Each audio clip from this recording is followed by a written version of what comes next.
Hello everyone, I am Pushpita Chandra. I'm a PhD student at IIT Delhi under IIT Delhi and University of Queensland Academy of Research. I am a TA for this session for this course Applied Optics. So let's begin the session.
So last session we have discussed the problem on diffraction, single slit diffraction, double slit diffraction, and multiple slit diffraction. So and we mainly discussed the Fraunhofer type of diffraction. We also discussed what is the Fraunhofer type diffraction, what is Fresnel type diffraction. We know that in Fresnel type diffraction, that is actually near field diffraction. In Fraunhofer type diffraction, it is basically far field diffraction. Now we will move to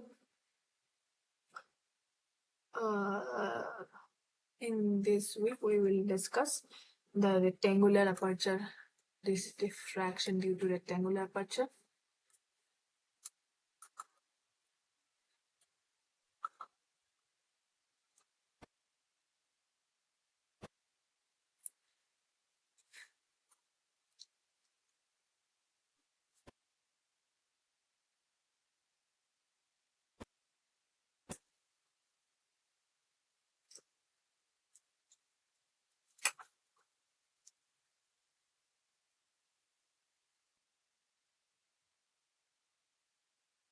Diffraction due to circular aperture. I should not write that as a diffraction because that basically denotes difference.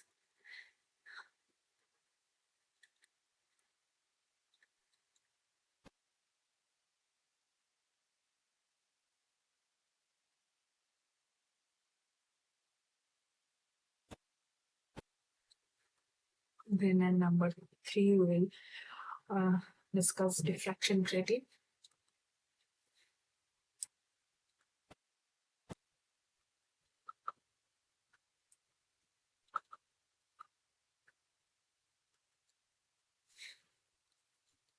Then the grating spectrum.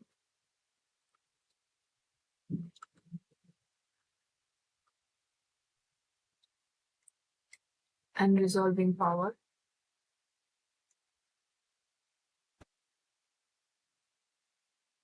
And then Fresnel diffraction.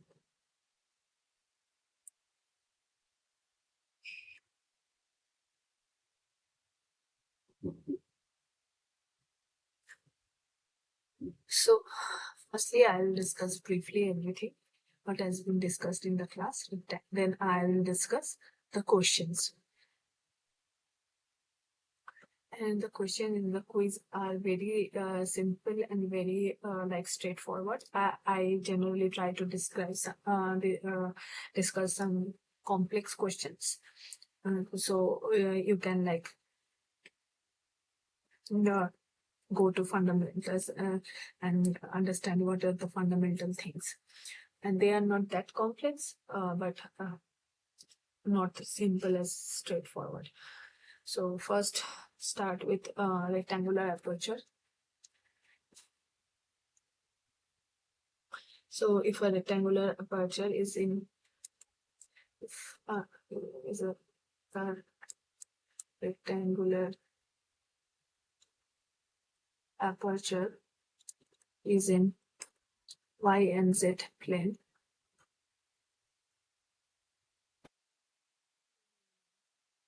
the and we see the screen.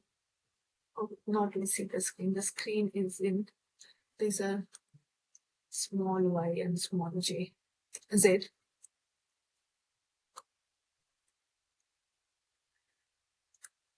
The screen is in capital Y and capital Z plane.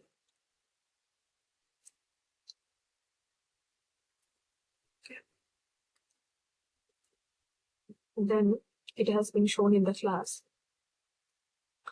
that intensity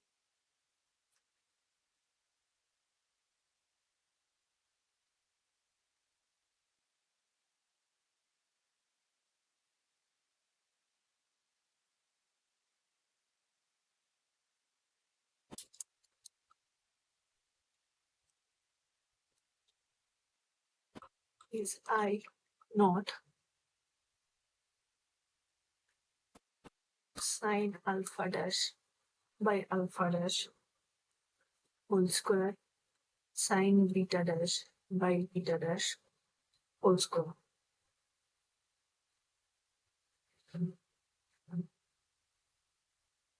And I naught is the irradiance. Sorry, this I is basically irradiance.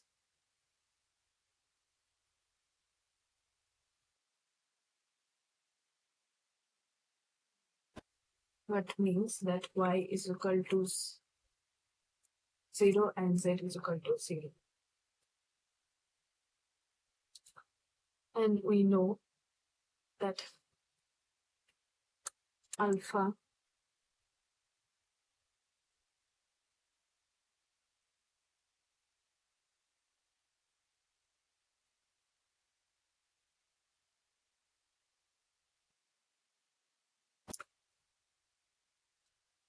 to k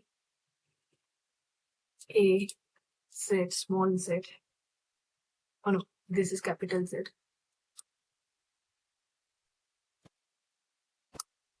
By 2r. R is the distance between the browser and the screen. Alpha dash and beta dash is k b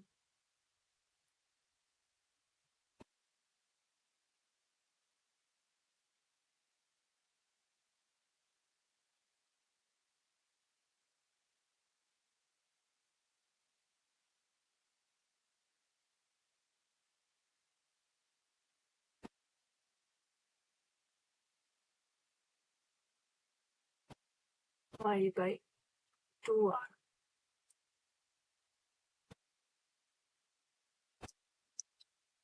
So a is the slit length in z direction.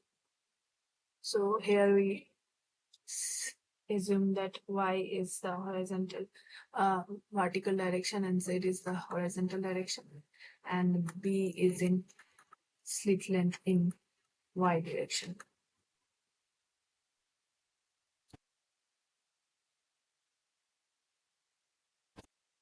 So this is our master equation.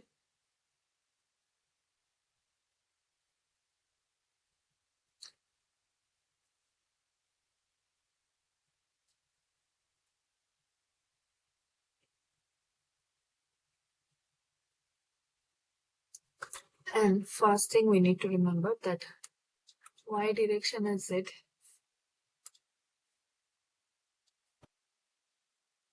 directions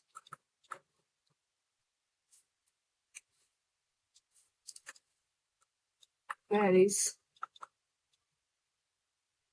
inversely with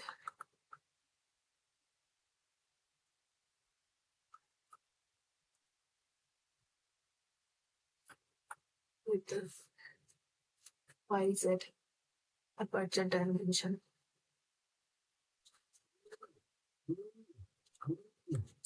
So basically, if A increases, then the thing in Z direction got increased.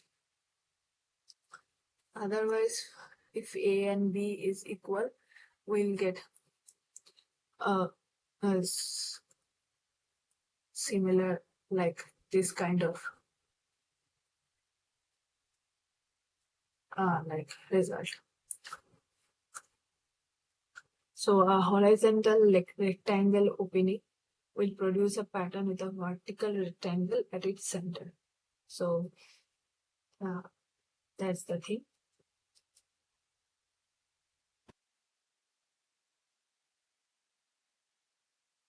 So if the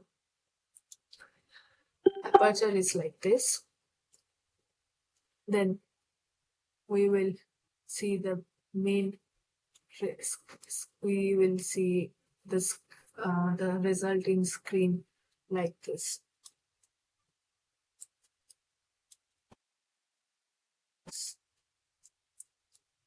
and so on and so forth. Then you need to basically remember they are inversely proportional.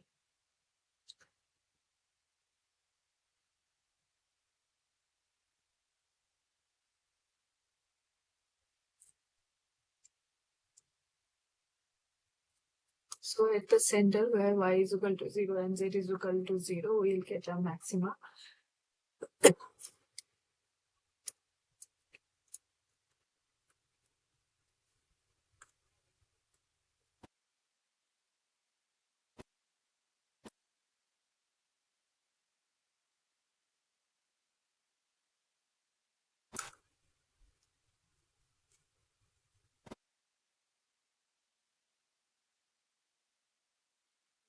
Along b dash axis. That means basically along y axis.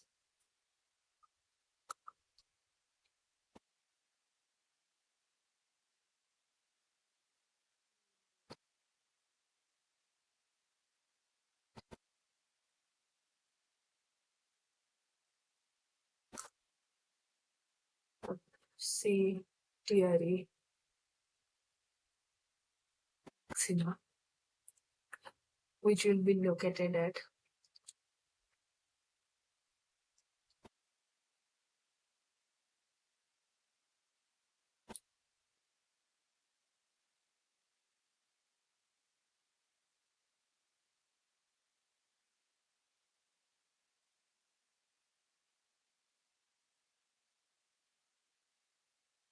then beta n dash is equal to plus minus 3 pi by 2 plus minus 5 pi by 2 plus minus 7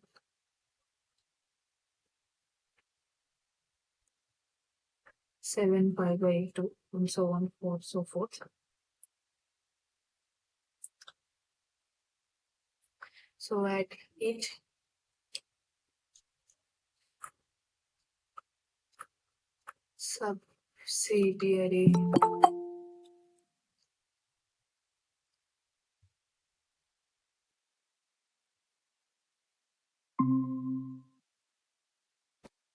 subsidiary maxima along the beta dash axis, which mean actually y axis, sine beta dash m is equal to 1, and along the y axis alpha dash is equal to 0.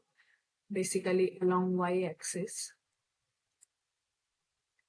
z is, sorry, this is capital Z is equal to 0. That means alpha dash is equal to 0. So at when alpha dash is equal to 0, sine alpha dash by alpha dash became 1. So in this equation, this became 1, this became 1. So IYZ is equal to became uh, the upper part sine beta became 1, and this only became I naught by beta dash square. So they are actually subsidiary maximas. So I became I naught by beta m dash square. Beta m represents the beta mth order beta. Similarly, we get subsidiary maximus along z axis, that means alpha dash axis, when alpha m dash became plus minus 3 pi by 2 plus minus 5 pi by 2 plus minus 7 pi by 2 and so on and so forth. And when along this axis sine beta dash by beta dash became 1, as beta dash is equal to 0, and sine alpha dash became 1. So became I naught by alpha m dash whole square. That's why the principal maxima has the most highest, but the subsidiary maximas are not that high, because this is I naught. This is basically I naught. This begins and in this direction. This begins like this. So this is basically I naught by alpha m square, and they are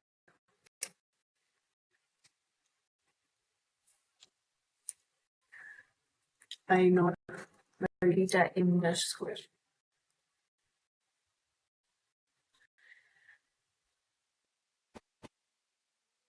See how we can find minima, position of minimas.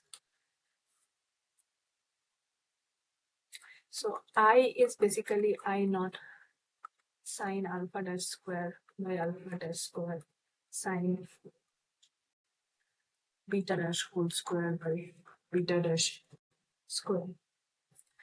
So when either of this, either sine alpha dash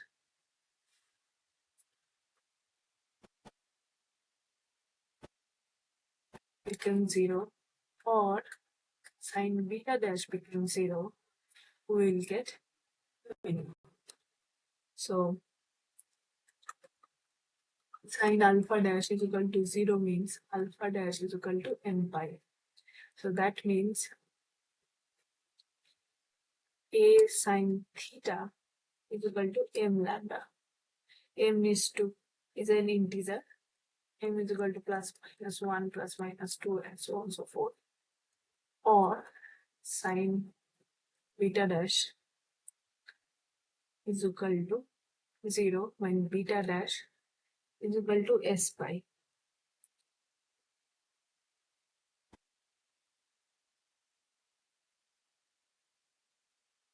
So basically m and s are different integers. So b sine theta dash, the theta and theta dash are basically, I'm saying that in this angle it is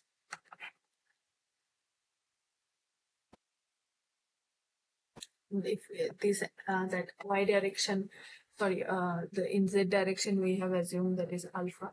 So okay, this is the direction. If z direction we are denoting things like theta, so this direction is theta dash. Basically the meaning is it's not necessary that theta and theta dash value will be the same. It depends on a and b also. So if a is equal to b, then it will be the same. So this will be s lambda. and is basically plus minus 1, plus minus 2, and plus minus 3, so on and so forth. So they give the minimum conditions. So here the first minima will be pi, this is will be 2 pi, this will be 3 pi, and it also be appear at pi when a is equal to b, 2 pi, 3 pi, and so on and so forth.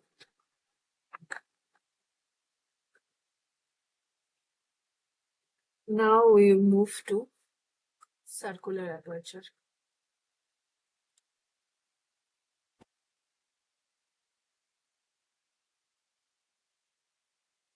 So for circular aperture, we know there needs to be a function called Bessel function. And from Bessel function, we got the radix. That we go to resolving power.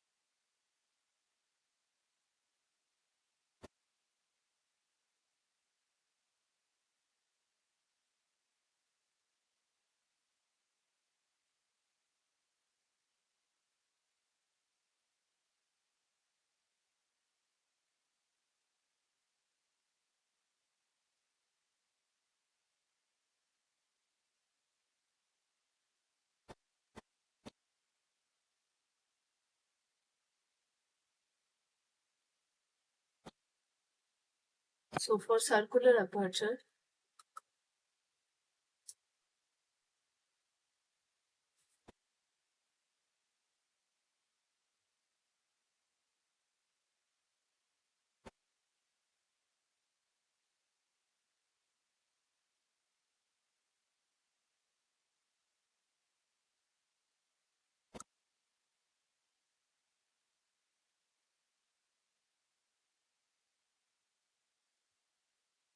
after all the calculation happen, I theta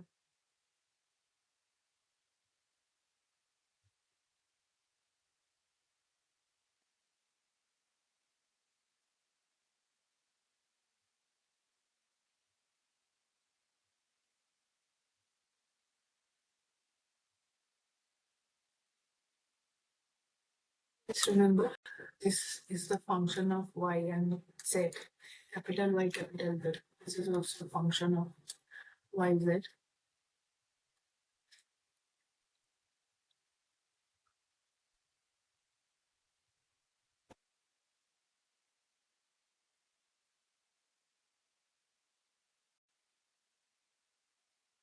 Here, for the circular aperture, we did that in terms of small r and theta. And the last, like dependence of irradiance on theta, we get I0 to J1. This is the first order Bessel function. We get AAQ by R. So theta is the angle. So this is the norm. This is not a function of theta yet. Like KAQ is the radius. R is the distance between the aperture and the screen. By R whole square.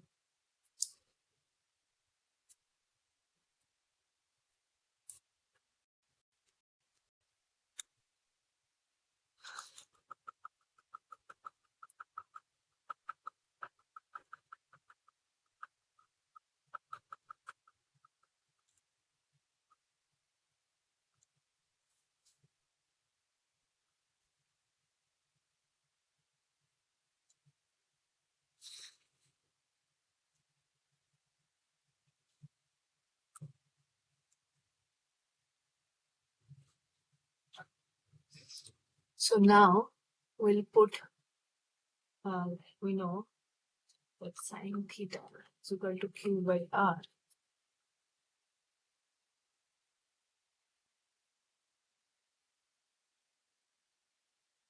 So we put that value, then we become theta is equal to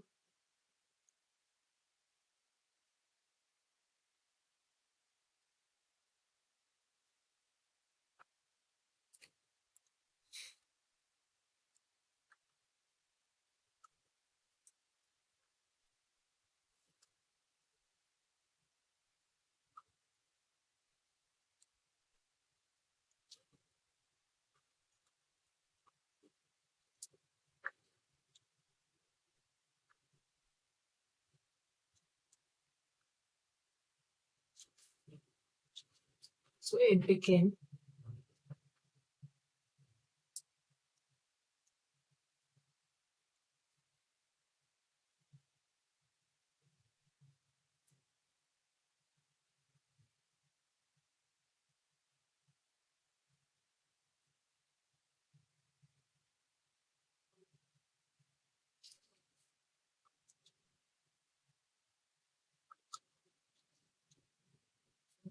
0 to J1 Ka sine theta by Ka sine theta whole square.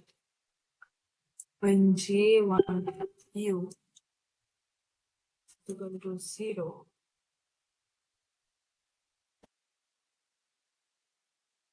so for minima, first minima basically, J1 U needs to be 0, then U has to be 3.83.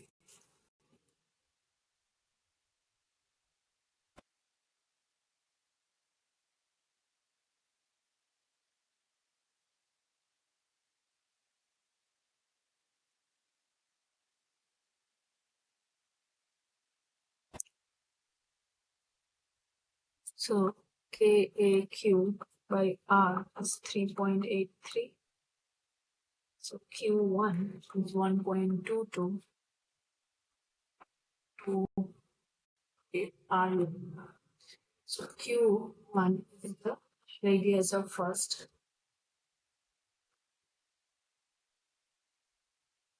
turtle.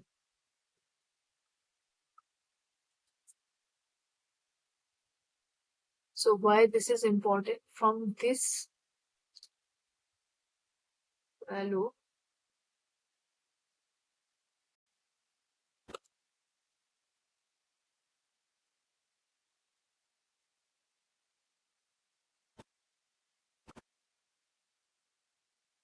from this relationship, we will get the Lorentz power formula.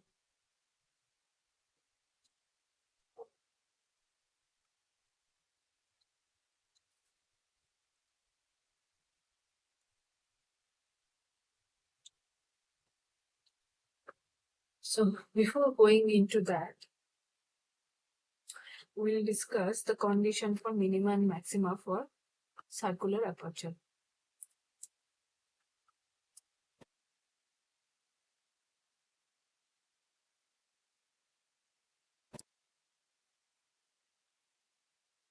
Similar to the rectangular aperture, the central maxima is at central, where J1U is 0.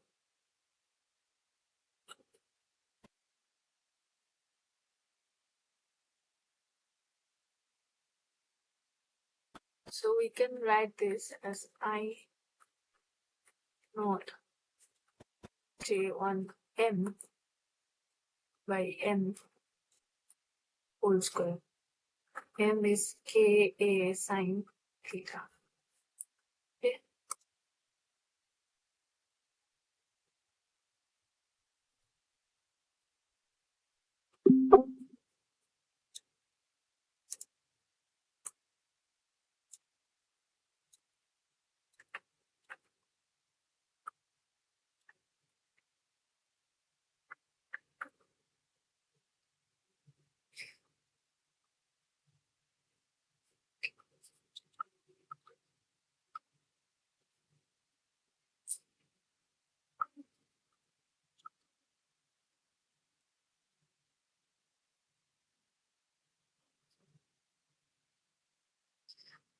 So basically, when m is equal to 0, J1m by m becomes 1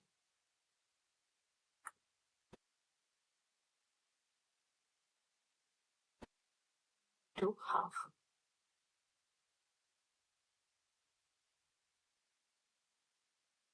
So 2J1m by m becomes 1. It limits m tends to 0. Hence, the intensity is I naught is equal to I theta is equal to I naught.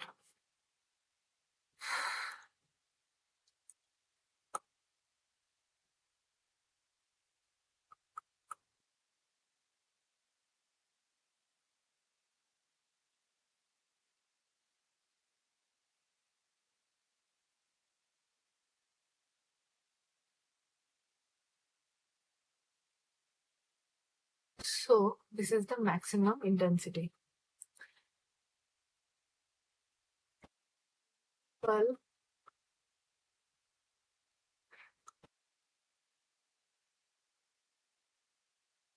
maxima is a central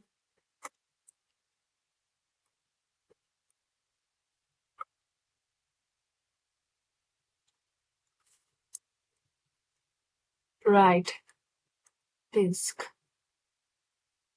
called array sticks.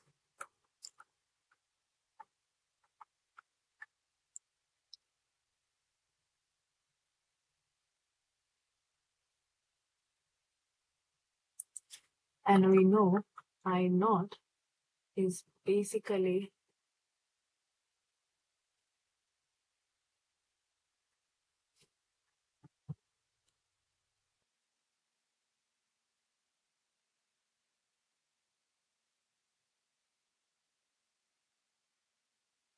ln a whole square a square by 2r square. So its intensity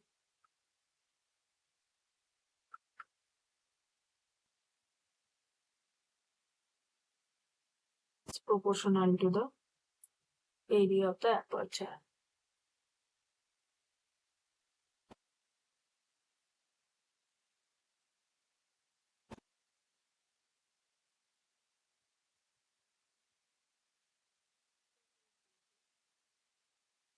Condition for,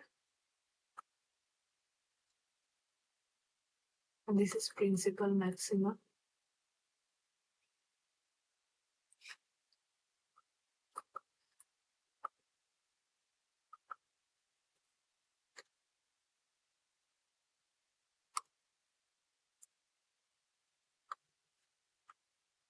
This is secondary maxima.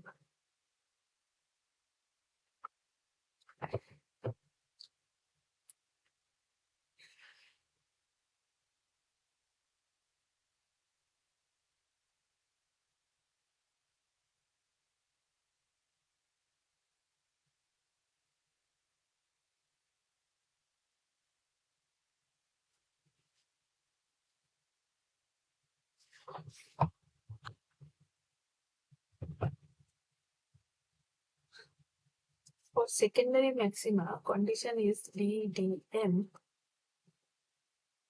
J1m by m is equal to 0. That will give us secondary maxima.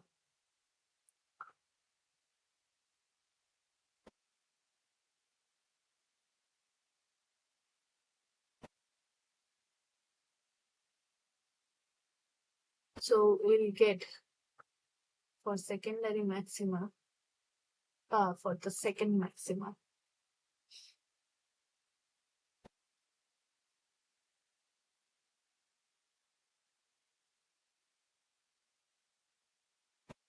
m is equal to 1.635 pi. For third maxima,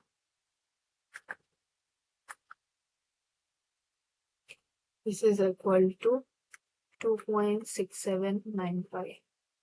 And this for second maxima, I becomes I naught by 56. And for this, I is I naught by 119.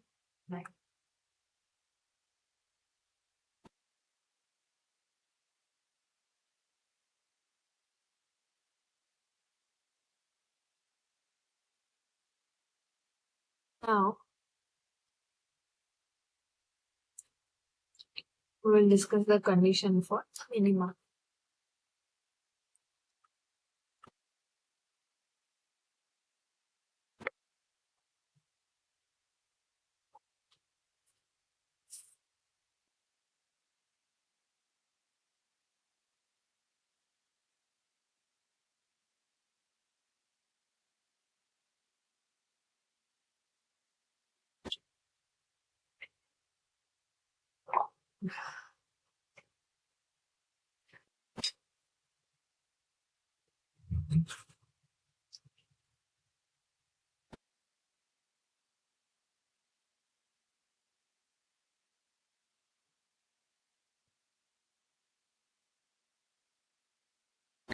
So that the reason is J1M is equal to 0. Here I have discussed the first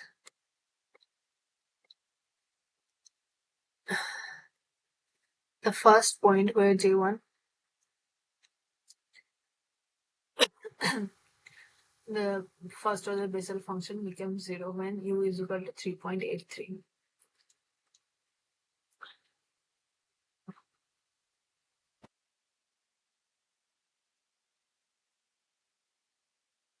That is the first maxima, and that gives us sine theta is equal to 1.22 lambda by d.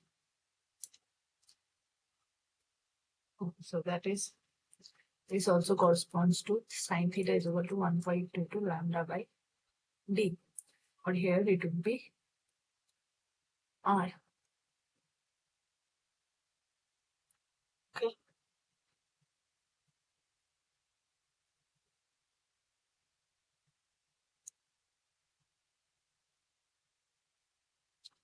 So when m is equal to 1.225, this is sine theta becomes 1.22 lambda by d, or this is the point by r lambda by 2a.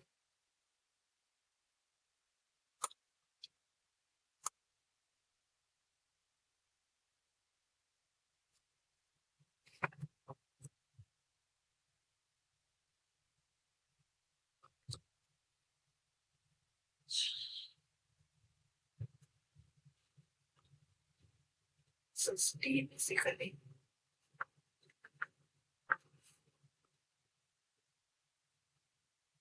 corresponds to first minima. Then we got second minima.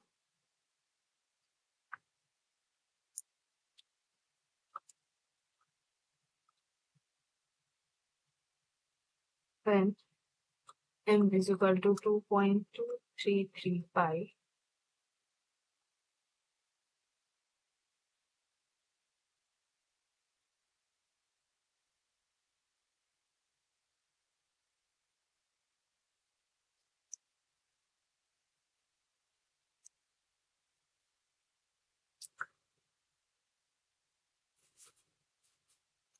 And it can be written as 1.22 f lambda by t.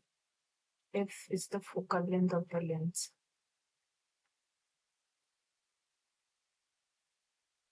F is almost equal to r.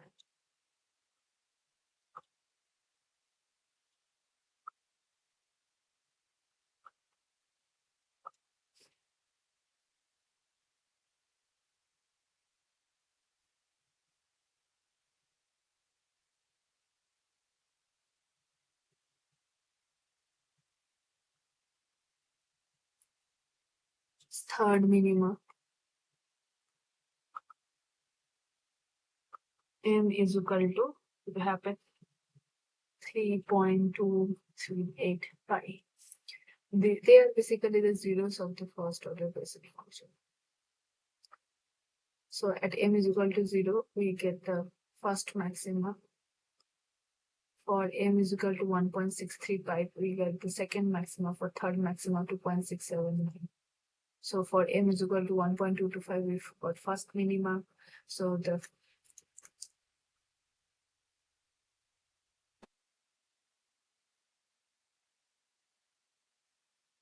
this is m is equal to 0. That is m is equal to 1.22 pi. This is minus 1.22 pi. This is equal to 1.635 pi. This is minus 1.635 pi. This is equal to 2.233 pi. This is equal to minus 2.233 pi. This is equal to 2.679 pi. This is minus, this is m axis, and this is I axis. This is minus 2.679 pi.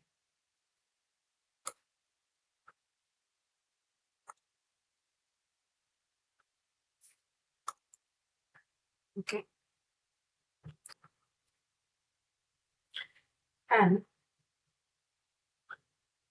y is the first maximum from this equation. Q1 is equal to 1.22 f lambda d, or sine theta is equal to 1.22 lambda by d. So for small angle,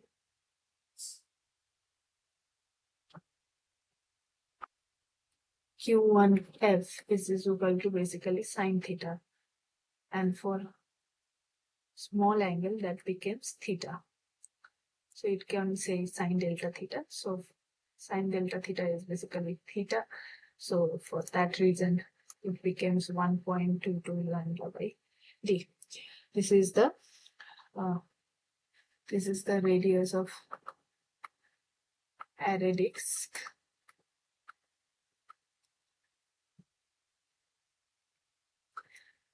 So delta theta must be this, like the two maxima should be at least at this distance, so that they should not appear as a marched peak. So the two peaks should be at least two peak corresponds to two wavelength should have this difference to appear like two different peaks.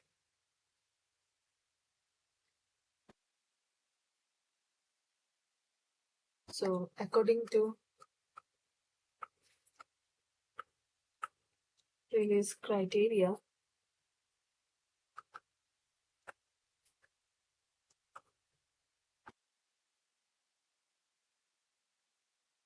images of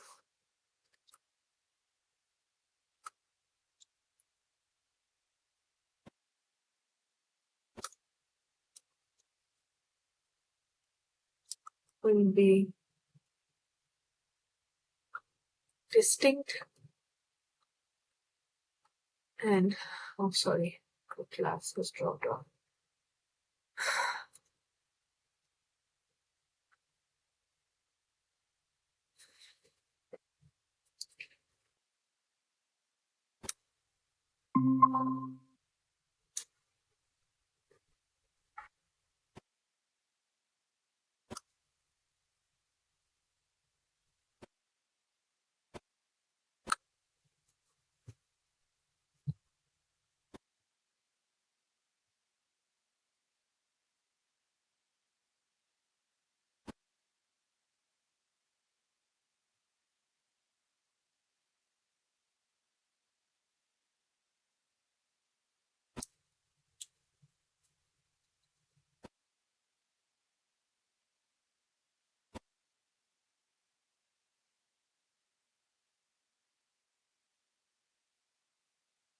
So according to Rayleigh's criteria, the images will be distinct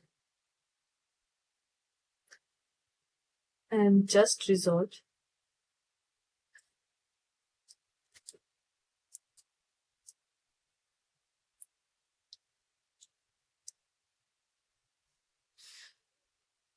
when the center of the images of two source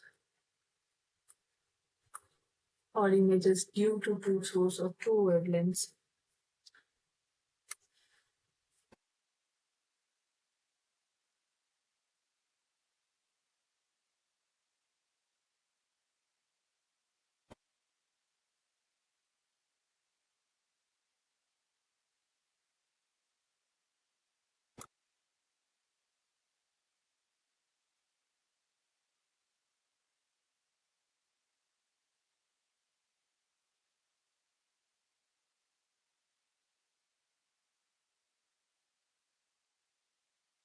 the center of one array disk falls on the first minima of the array pattern of other point source. Otherwise, they will appear as a single peak.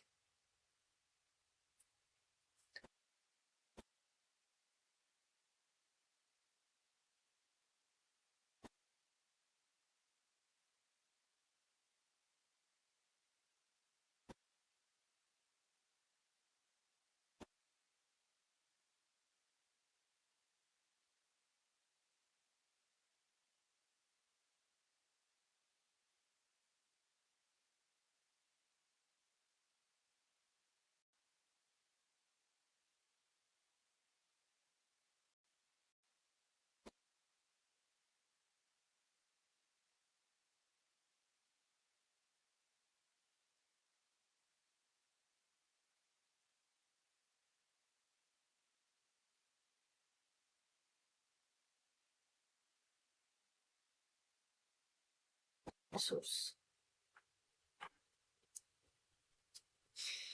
So, angular limit of resolution is 2 lambda by d, or center to center separation, or limit of resolution is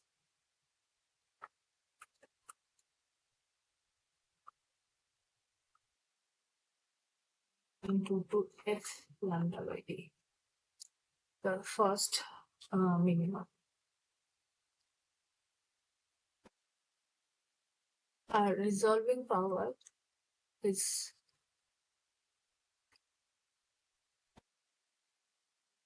1 by delta lambda mean, or 1 by delta theta.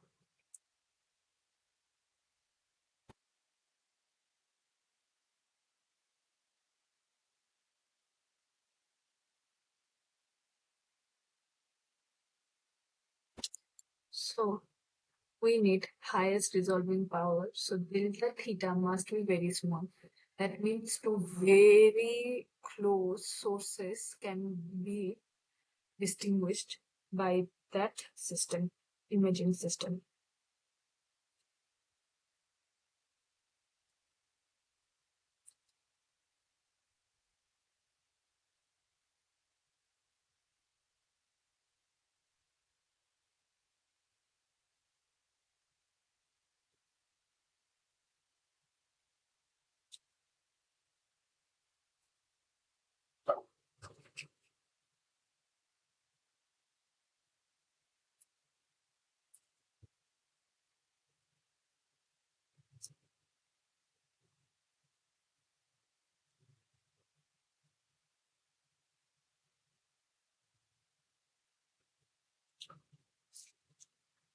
So basically, if this is a one maxima and this is another maxima, this is actually two peak.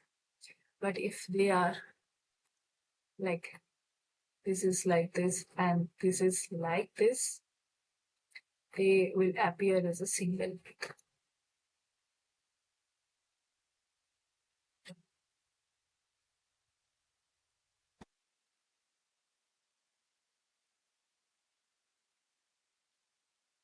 Now we'll go to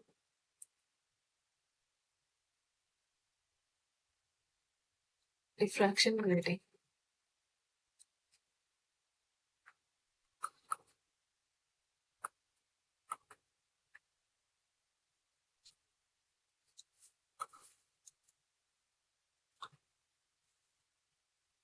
So diffraction grating is basically diffraction by mini slits.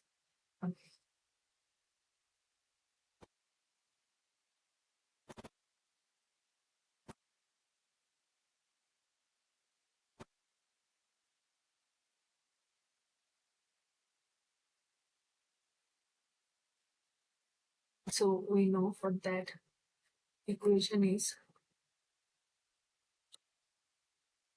I theta is equal to I naught sine beta by beta whole square and sine n alpha by sine alpha whole square, where beta is kb by 2 sine theta and alpha is ka by 2 sine theta. So a is the separation between the aperture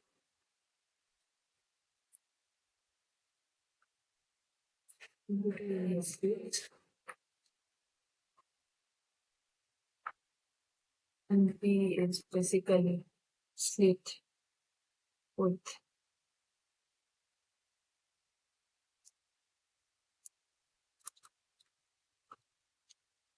So I theta became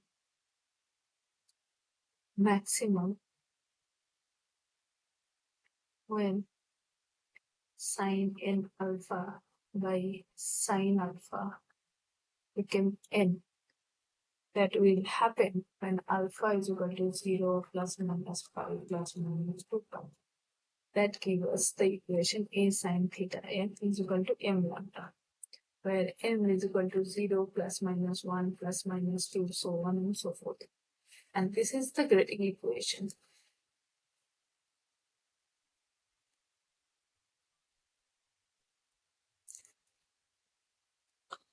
So grating equation is dependent on lambda, and so for the value of m not equal to 0, the various colored images of the source at m is equal to 0, we'll get white light. But for m not equal to 0, we will different color will spread at different angles. So if a becomes smaller, we will see fewer number of visible orders.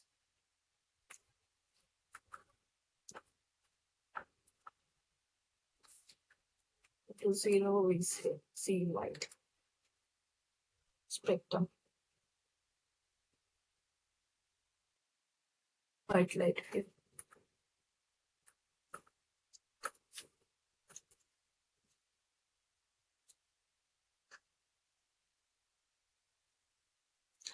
And then we know that there are different measures has kept to avoid the specular reflection. And so why we like basically avoid the specular reflection, because that's not that's a useless purpose of spectroscopic. Basically for spectroscopic purpose, that is useless. So for specular reflection, all the energy will be concentrated in the zeroth order. But in 1888, Lord Lyric suggests that it is theoretically possible that we shift the energy to the from the useless zeroth order to the higher order spectra, because from zeroth order we will not be able to resolve the wavelengths. And in 1910, that's happened basically.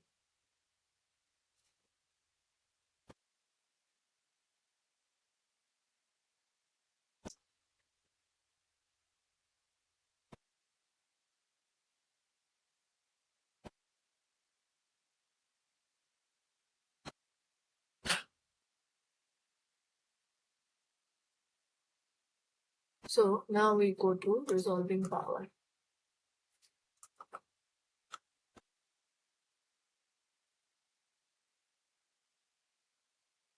So for reservoir power,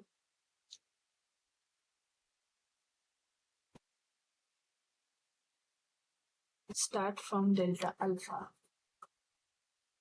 So delta alpha is 2 pi by n. This is a minimum condition. From that, we get to see that is Ka by 2 cos theta into delta theta.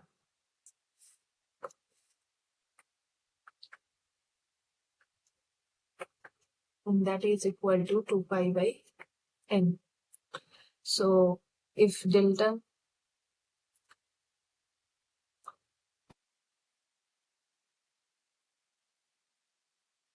at the term of this 2 lambda by n a, n is number of aperture or slits.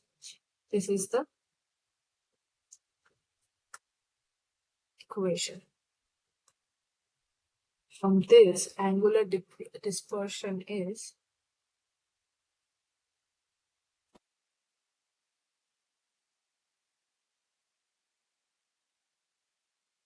minus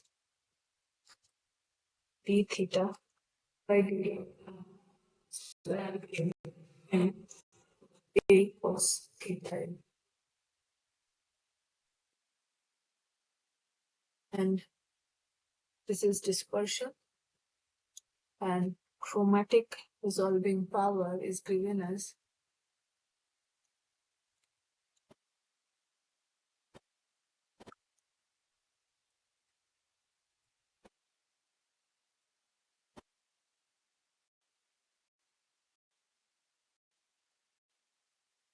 lambda by delta lambda minimum.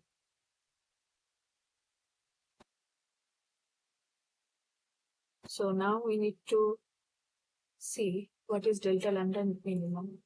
We have seen delta theta minimum is basically lambda by cos theta n.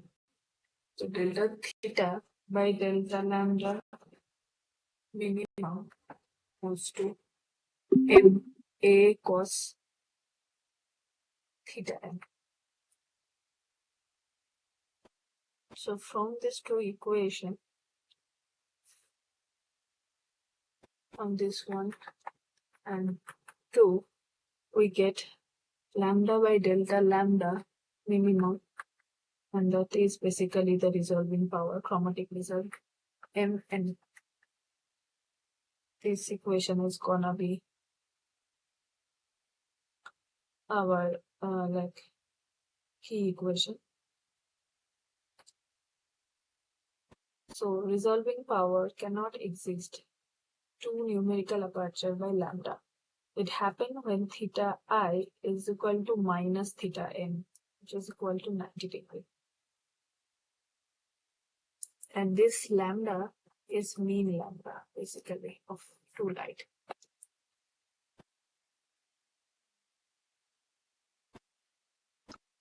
So know that delta lambda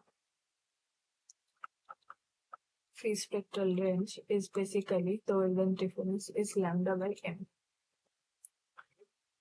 This is for the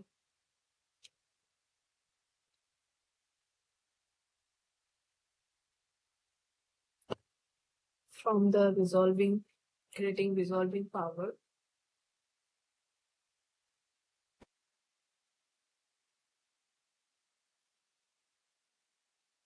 And can discuss their absent spectra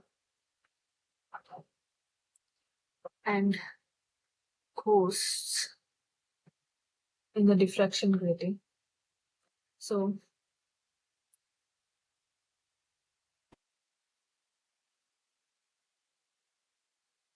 if maxima and minima conditions satisfy that a plus b sine theta is equal to m lambda, this is the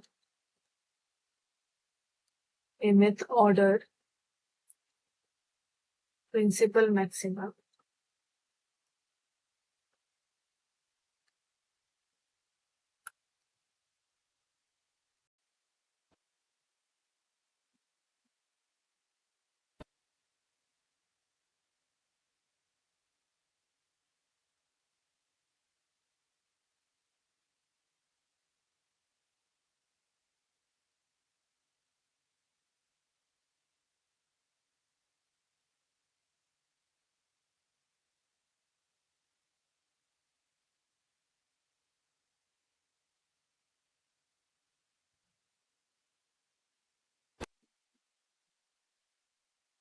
So a plus b sine theta is equal to in lambda.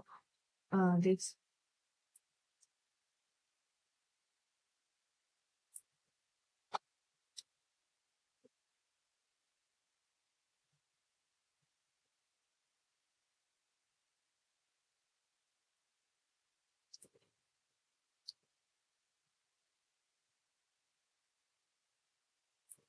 this corresponds to immense order principal maxima, and if a sine theta is equal to m not m, we need a different constant, like integer, same s lambda. This corresponds to diffraction minima. Then, then, and if these two conditions satisfy simultaneously, then mth order principal maxima will be absent.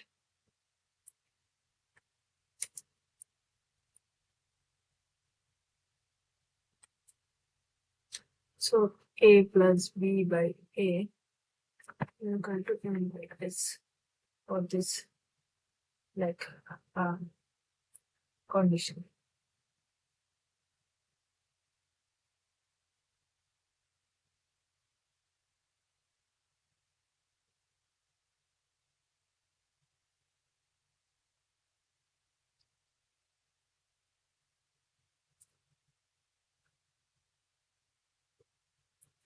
So the gratings look like this.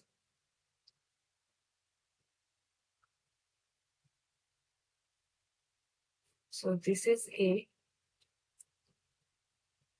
and this is B.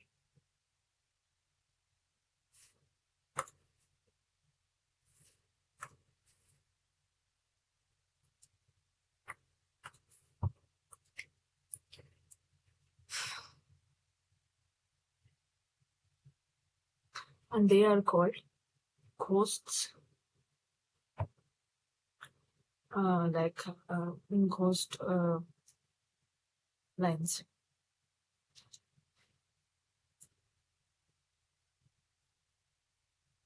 When they are called ghost lines when the false lines accompanying the principal maxima of ideal grating.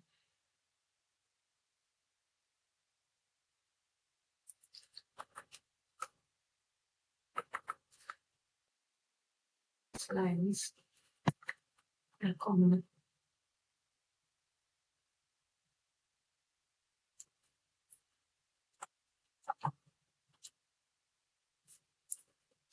The principal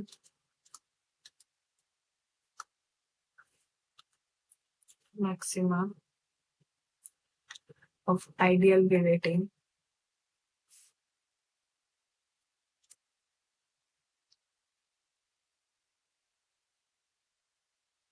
then those additional false lines are due to manufacture error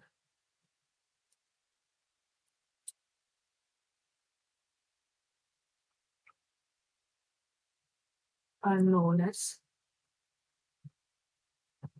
ghosts.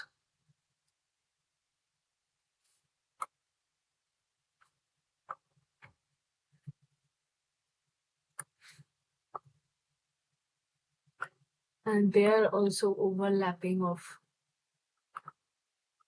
lines.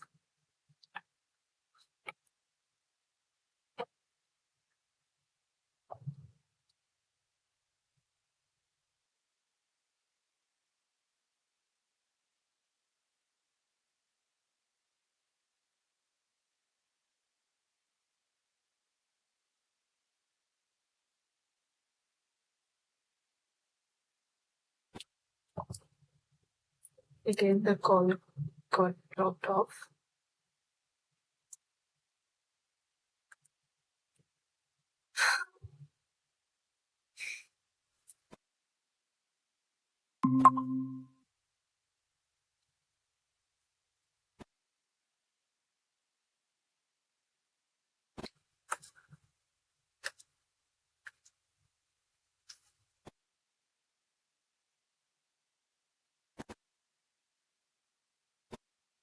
it will happen.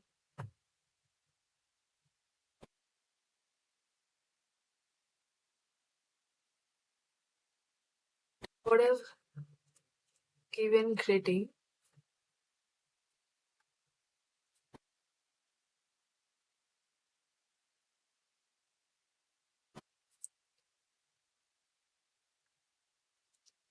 a plus b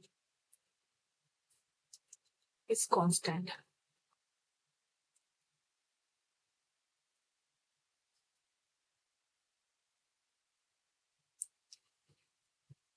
and theta will be same if m lambda is constant.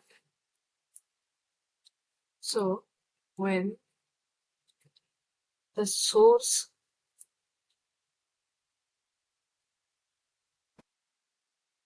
light falls on grading surface consists of large range of wavelengths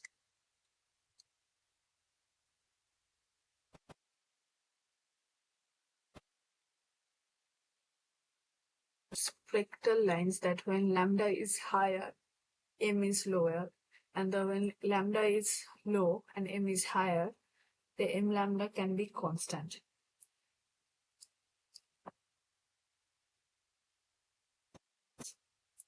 The spectral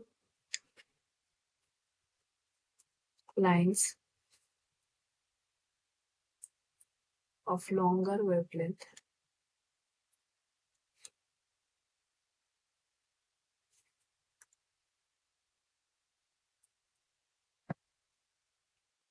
of lower order may overlap with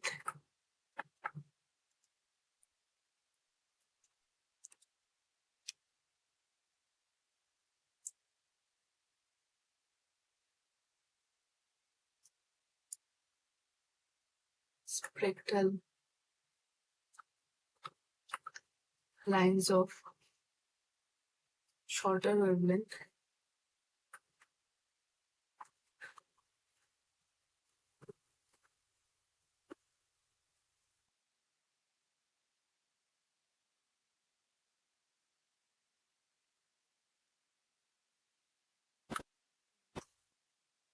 of higher order.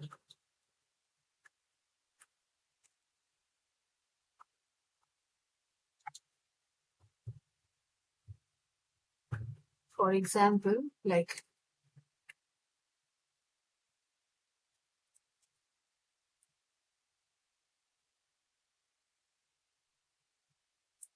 for lambda 700 nanometer and fourth order maxima will overlap with lambda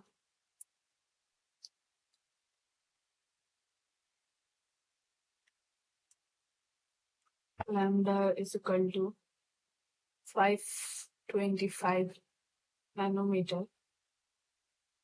Okay, sorry, with third order maxima with overlap with fourth order maxima for a given grading, which is constant.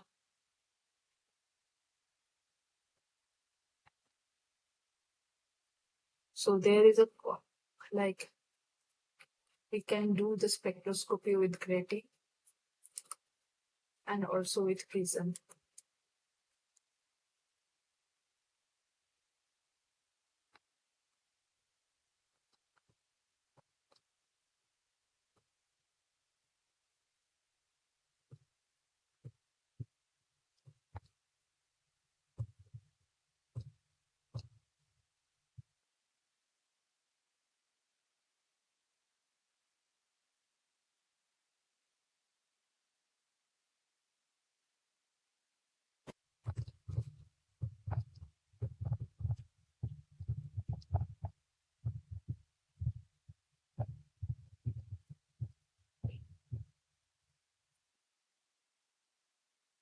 So it produces only one spectrum.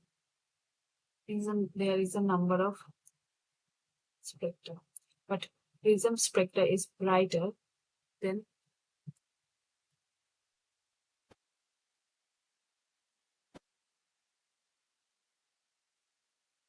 gratin has more. It produces number of spectra. Okay. There is a chance of overlapping lines in higher order. There is no chance of so.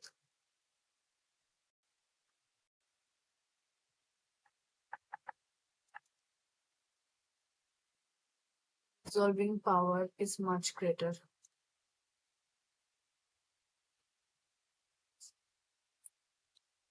Much greater.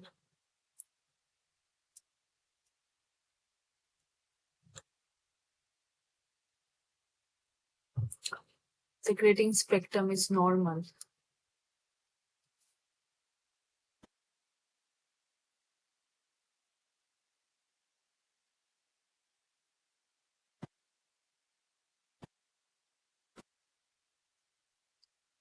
Prism spectra is never normal.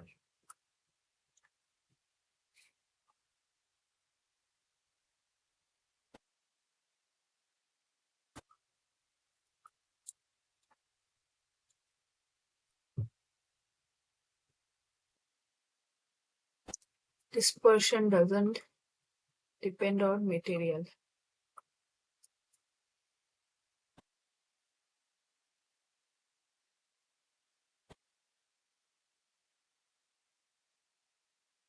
Dispersion depends on prism material.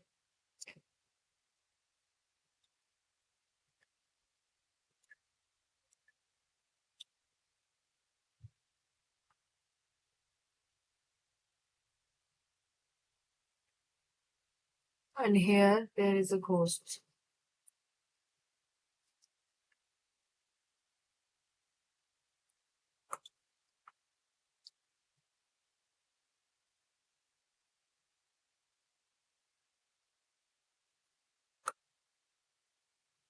In prism, deviation of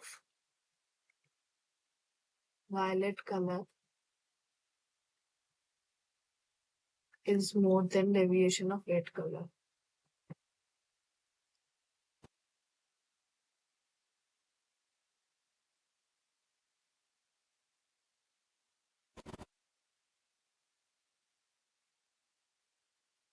Deviation of violet color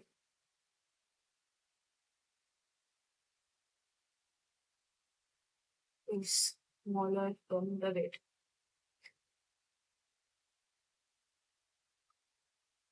In grating, as I mentioned, there can be a chances of ghost lines, but in like prism, there is no chance of ghost line even for manufacturing problem.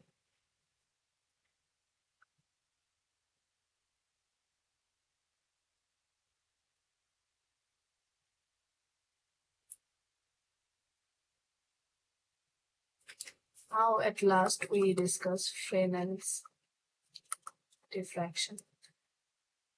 This is basically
This is a near field diffraction.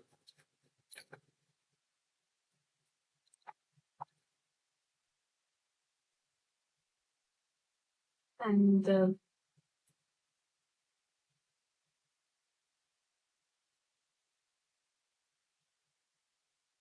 we know that what is the electric field here? It is 1 I lambda z to the power I k z exponential I k by 2z x square plus y square integration of a sigma n into exponential I k 2z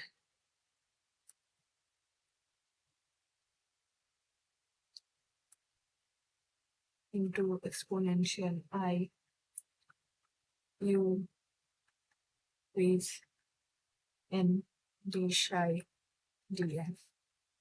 This is the electric field. So basically, Fresnel's approximation means the wave are not plane wave, they are spherical wave or cylindrical wave. So it will be valid when 1 by 8 kz a square is less than n. That means z must be greater than pi by 4 lambda x square plus y square whole square to the power 1/3.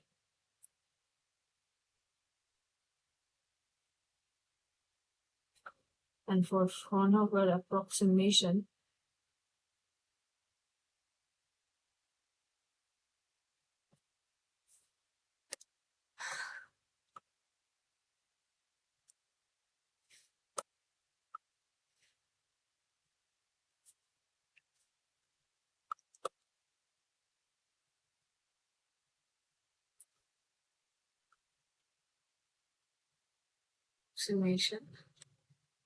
we can get it from here when z is greater than k sigma square plus n square. It's not sigma, it's actually epsilon square plus n square. It is actually not n, it is eta. Here also it is epsilon and it is eta.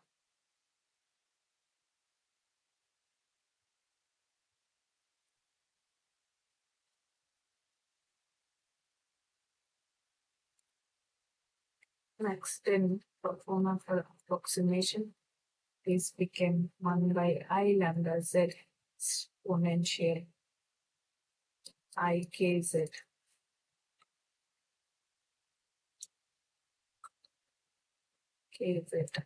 into exponential I k by 2z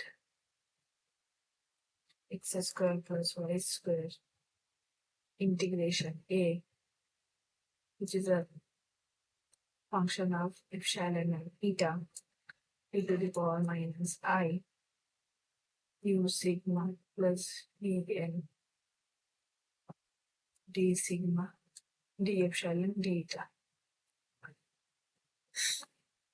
So this is basically a form of a diffraction pattern from Fresnel diffraction pattern after approximation. Now we can get into some. Okay, another thing I'm going to discuss is resolving power of a telescope.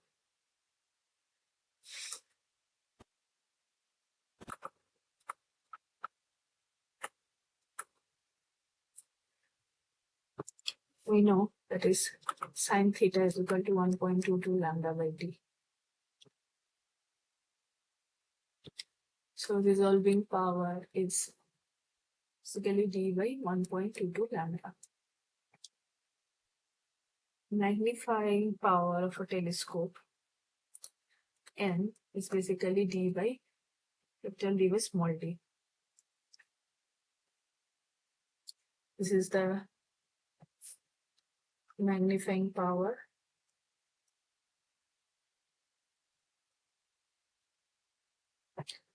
D is the diameter of objective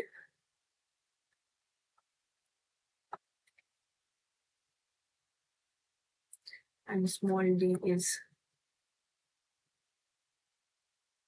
diameter of pupil of eye. So from this we get the limit of resolution of telescope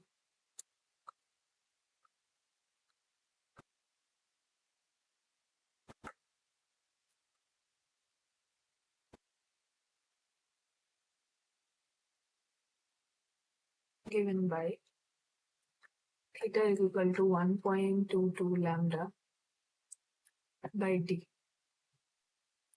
and limit of resolution of I is theta dash is equal to 1.22 lambda by dE.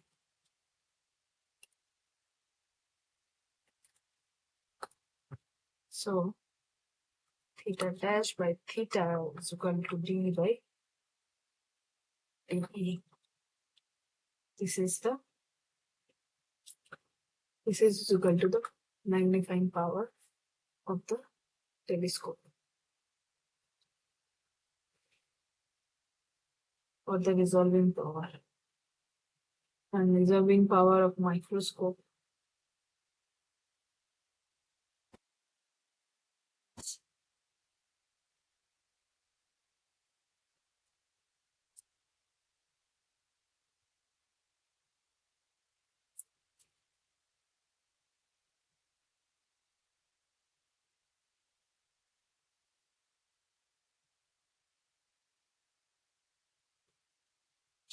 again 1.22 lambda by 2d.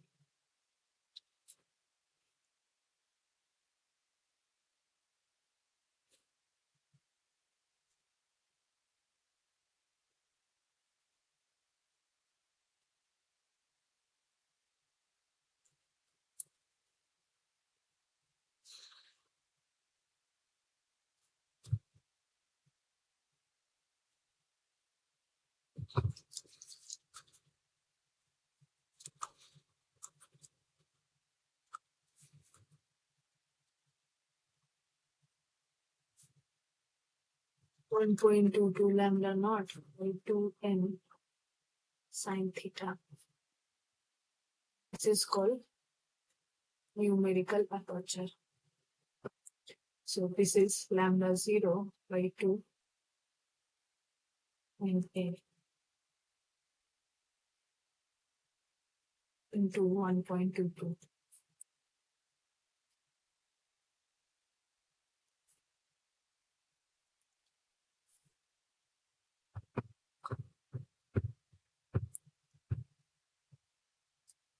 And for this microscope, we have a relation that limit of resolution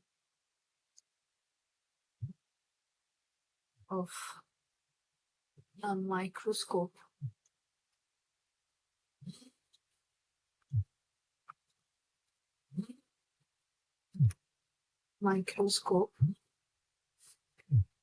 into magnifying power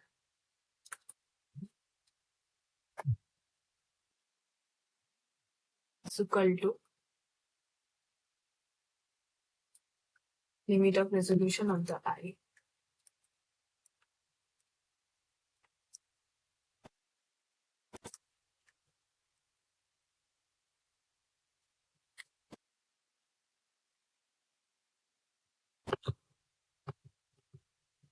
Now we will discuss some question.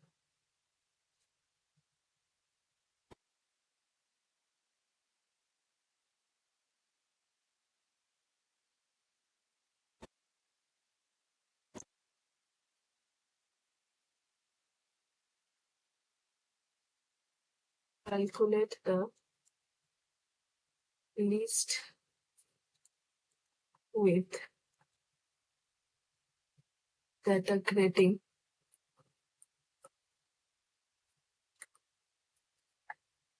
must have to resolve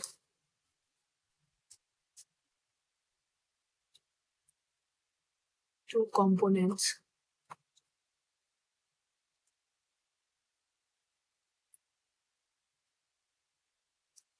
of sodium D lines. So the wavelengths are lambda 1 589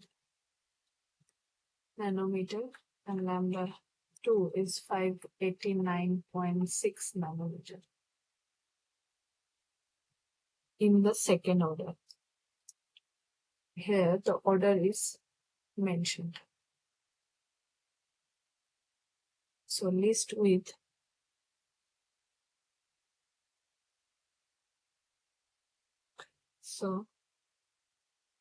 this number of lines.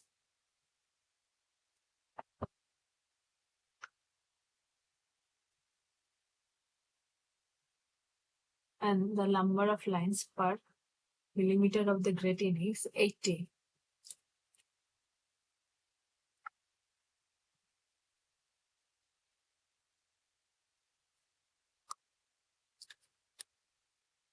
Lines per millimeter of the grating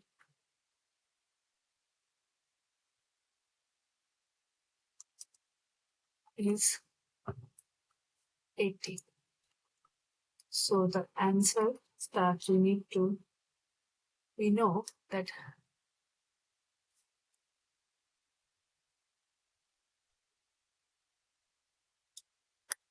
lambda by delta lambda is m into n.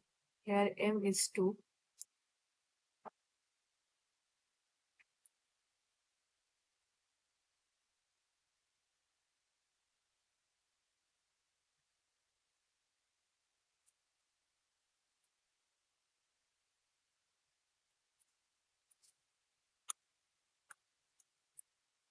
Lambda by delta lambda is nm. So lambda is the average of 2. So that would be 589 plus 589.6. That would be 589.3 nanometer. Delta lambda is 0.6 nanometer. M is equal to 2. So N is equal to 589.3 10 to the power minus 9, 0.6 into 10 to the power minus 9 by 2. So 491.1. So least number of lines we record is 1 extra because there is a 0.1.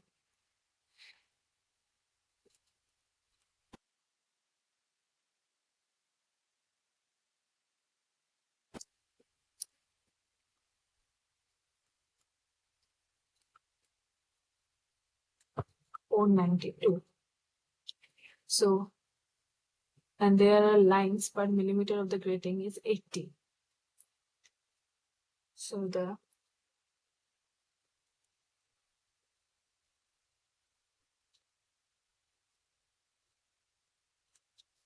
width of the grating would be divided of that. 492 by 80, which is 6.15 millimeter.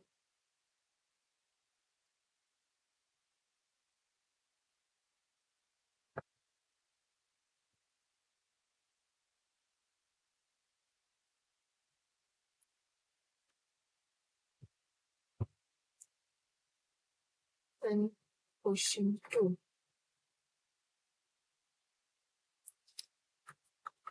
A diffraction grating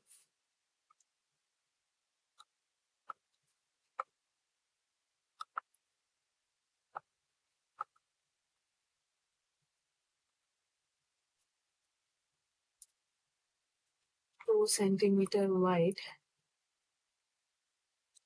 is just able to resolve sodium D-lines.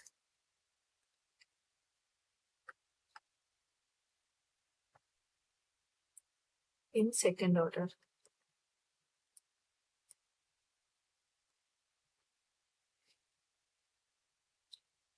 Find, this is the question of the previous question, but in the reverse order.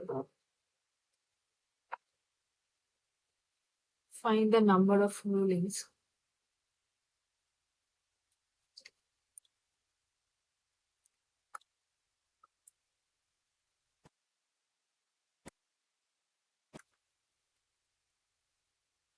per millimeter.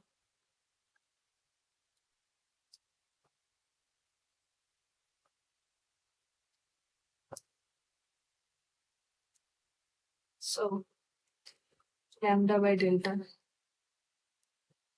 lambda again n m is equal to 2, lambda is 589.3, delta lambda is 0.6. So n is 491.9. So here diffraction grating the width has given. So the lines rulings per millimeter is 491 by 2 centimeter. We need rulings per millimeter, so that is 20 millimeter. So that would be 24.5.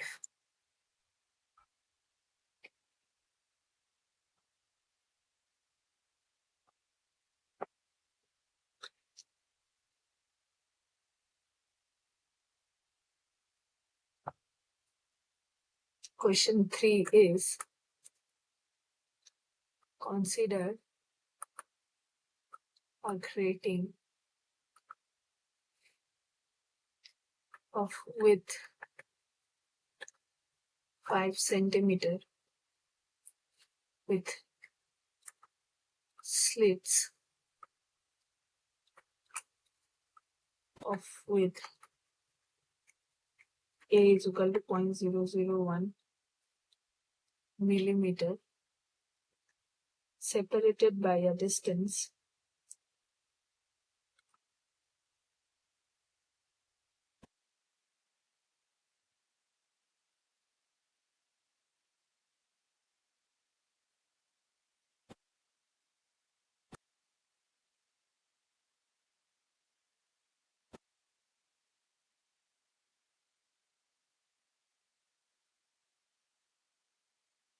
of 0.002 millimeter. How many orders would be visible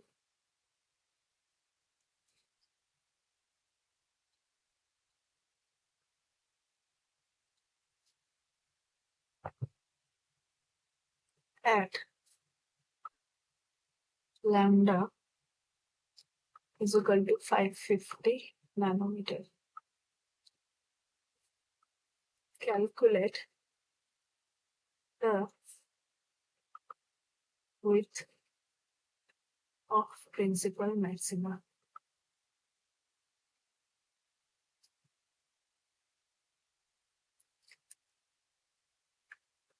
and missing orders.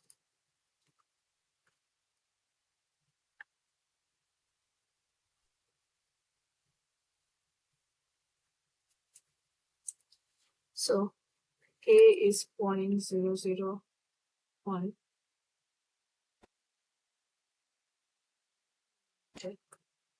D is 0.002 millimeter, Na plus B, which is width,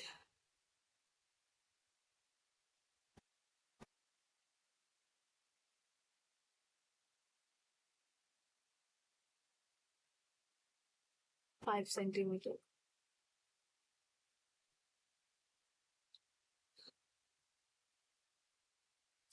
So we know this is the maximum condition, principal maxima. For lambda is equal to 550 into 10 to the power minus 6 millimeter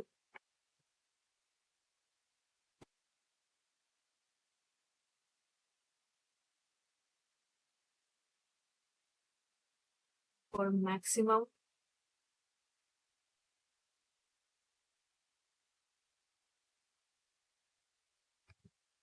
for theta is equal to 90 degree, m we get 5.45 because that's the maximum. Sin theta 90 degree is equal to 1. So m we get input 5.45. So maximum number of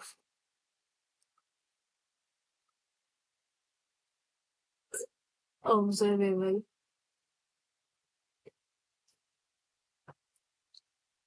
orders are 5. Angular width of principal maxima is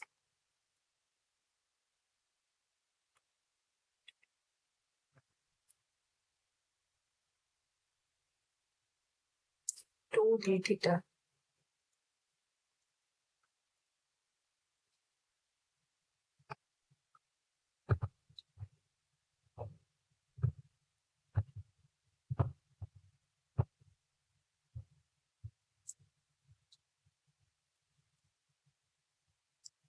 And d theta we know is md lambda by a plus b cos theta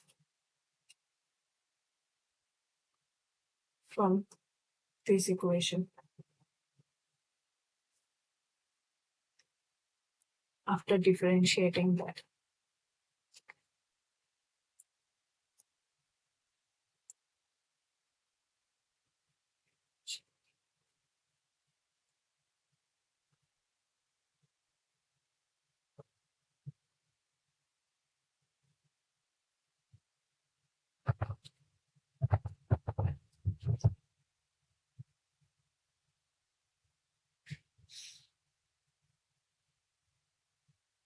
then 2d theta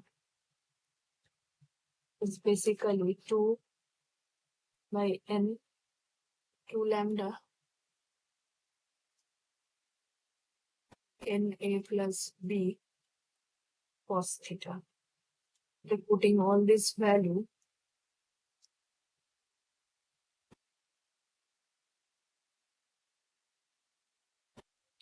we get 2.22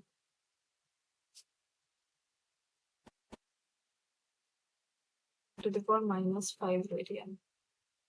Then width would be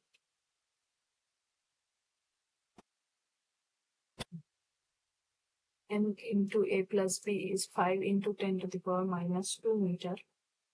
Cos theta is almost 1. Then theta is equal to 0.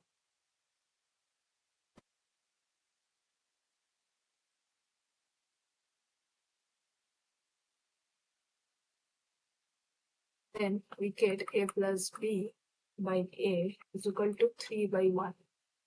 From this equation, we get that third order, sixth order, ninth order maxima will be missing.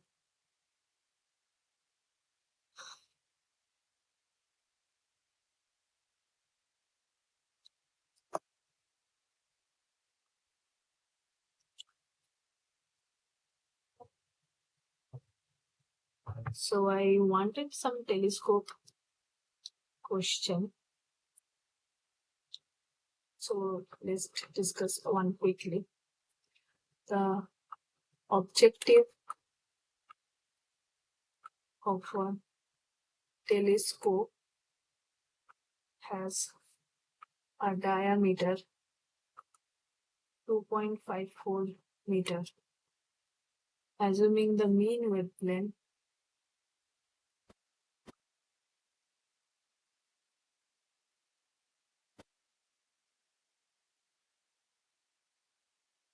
of incident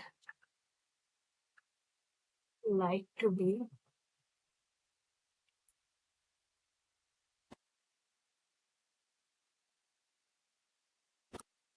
by 50 nanometer. Calculate the least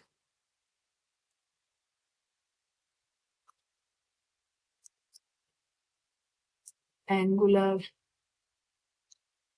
separation of two stars which can be resolved by it.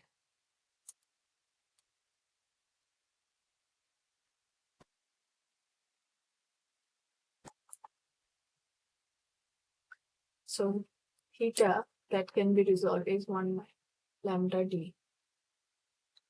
So 1.22 into lambda is 550 into 10 to the power minus 9 by d is 2.54 meter. So that is 2.642 into 10 to the power minus 7 radian. That is the least resolvable angle. Or this is equal to 0.0545 seconds because it is 2.642 into 10 to the power minus 7 into actual pi into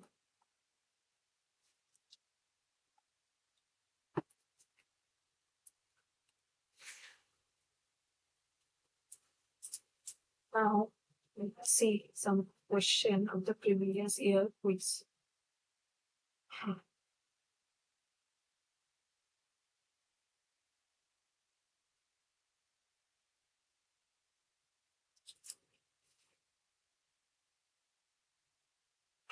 First question is a horizontal rectangular aperture is used in a diffraction experiment. What type of fringe pattern appears on the screen? That is vertical fringes. And what is the subsidiary maximum good far field intensity profile of the disk is okay. So another thing is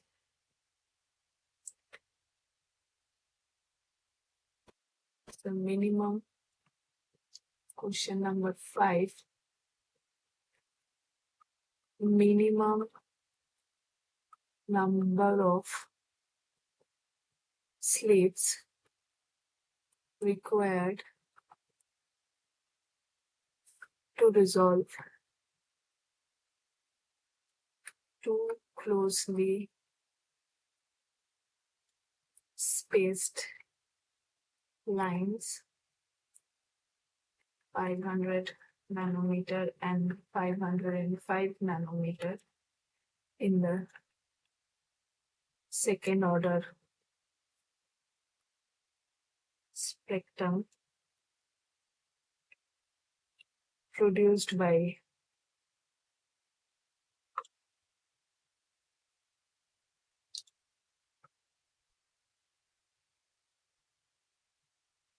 a grating is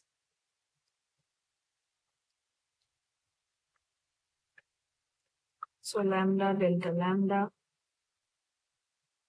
equal to n. So putting all those values, we get n is equal to 50.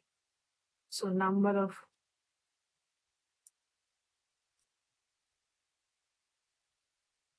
of slits we get 51 to ensure that is a resolution. That's the thing. Then another question is question 6. A circular aperture of radius 0.5 centimeter is placed in front of convex lens of focal length 20 centimeter and illuminated by a parallel beam of wavelength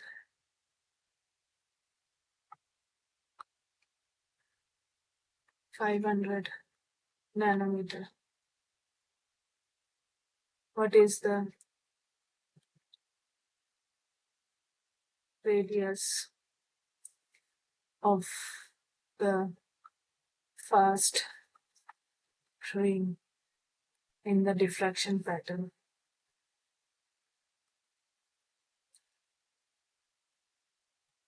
That is 1.22 lambda f by a.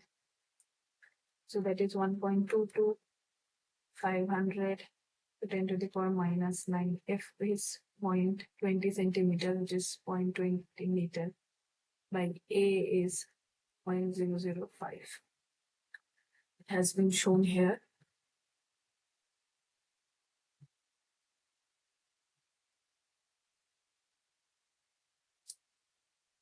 And 1.22 R lambda, that F lambda by D.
So that will give us 12.2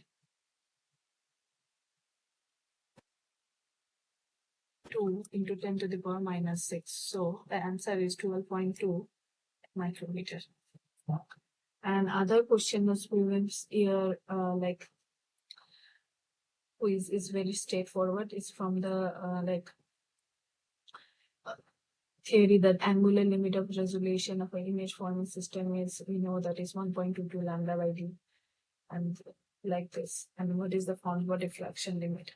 So these two are basically last two questions of the numerical question asked in the last year, this week 8 quiz. So that is for today. Thank you.